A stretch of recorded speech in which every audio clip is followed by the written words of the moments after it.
Hi everybody. Today's lesson is about Athenian culture. A little bit later on we're going to be comparing Athenian culture to Spartan culture, but today we're just going to learn about Athenian culture. As you remember from our geography, Athens is on the water, and Athens didn't have a lot of great farmland, so they really needed to trade to get the things that they needed. Because they had a really great natural harbor, they were able to bring a lot of ships in and out easily. So Athens became a real strong center of trade. And a lot of people were coming in and out of Athens to bring ships with lots of things from far away that people wanted, like timber and spices.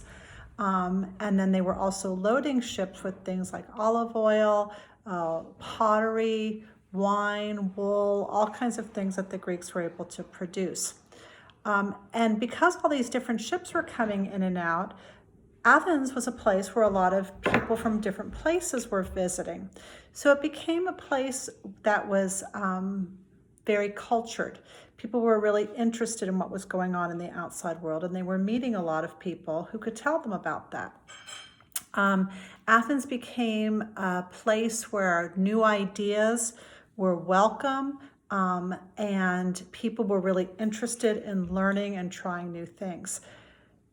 Because of that, we're going to see in this lesson that some really new ideas developed, most importantly, democracy, which you've already learned a little bit about. In Athens, democracy lasted for about 100 years.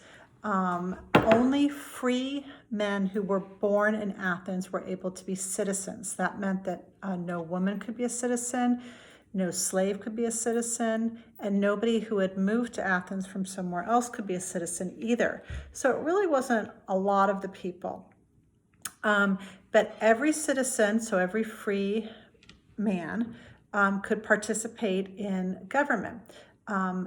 The government would make decisions about things such as new laws. They would make decisions whether or not to go to war against another city-state. Every day there was a group of people, citizens, called the Council of 500, and they would make decisions about what was going to be voted on, how things would be organized. They could call a meeting, and when they did, all the citizens came. So it could be thousands of citizens came if the Council of 500 set up that meeting or that vote. The large group of all the citizens was called the assembly, and the assembly could come and vote on things. They also could debate and discuss and argue. Sometimes the council meetings lasted, the assembly meetings lasted for a long time.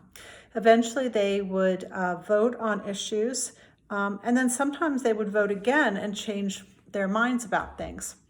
Athenian men really liked to participate in the government. They debated and discussed and argued and were very proud of being Athenian citizens and having their freedom. You're also going to learn about Athenian economy. Now, if you remember, economy is just it just means how do people get the things that they need? Can they grow the things that they need? Can they use their own natural resources to make the things that they need? Or do they need to trade with other people to get those things? And that's all economy really means. In Athens, economy was all about trade because they couldn't grow a lot of things there and they needed to get things from other places. But luckily they were near the water, so they had lots of ships and they could trade. Things would come in and out of the Athenian harbor, and people could buy those things, which was great.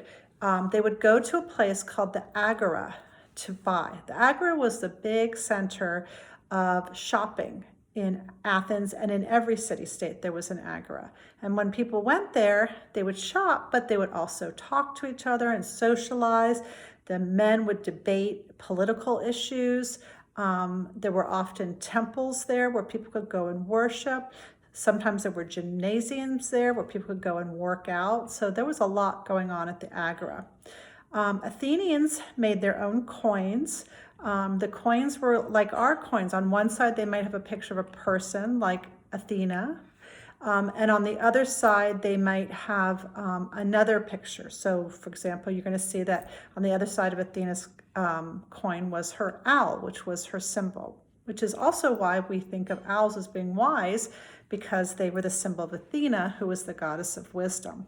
Those coins would be made out of gold or silver or bronze, and they certainly made trading a lot easier. We're also going to be learning about education in ancient Athens. You're probably not surprised to find out that only boys could go to school. Boys learned a lot of topics: mathematics, science, astronomy, reading, writing. They had to memorize a lot of things because there were no printed books, so they memorized a lot. But they also put a lot of emphasis on their physical strength. So that was a big part of their schooling as well, things like wrestling and gymnastics.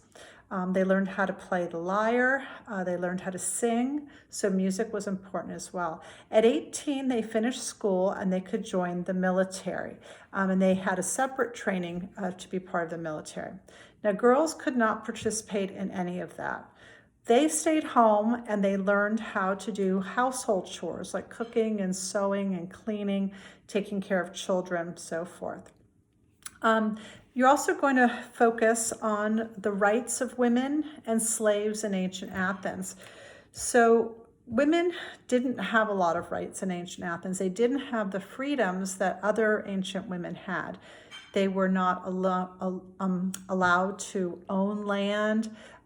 They weren't allowed to inherit land. So if their husband died, they couldn't inherit the property. They would just lose it, or it would be given to their son, but the wife could not keep it. Girls got married around age 15. Most of them were not allowed to choose their own husbands. Their fathers would choose their husband, or an uncle or an older brother if they didn't have a father, if their father had passed away. A few women could have jobs. Some women had jobs where they sold things they made, like weaving or jewelry.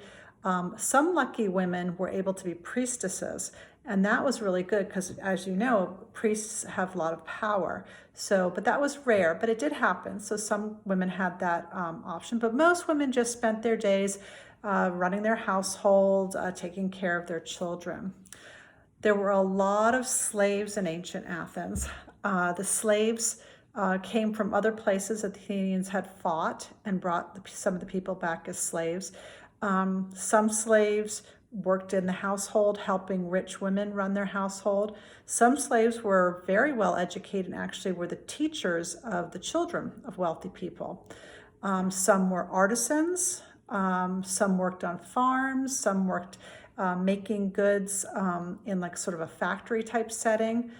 Some who were good at math would work as like a clerk or an accountant, keeping track of things. And some slaves worked in the silver mines, digging silver out of the earth, which was a really dangerous job. So that's a little bit about the culture of ancient Athens.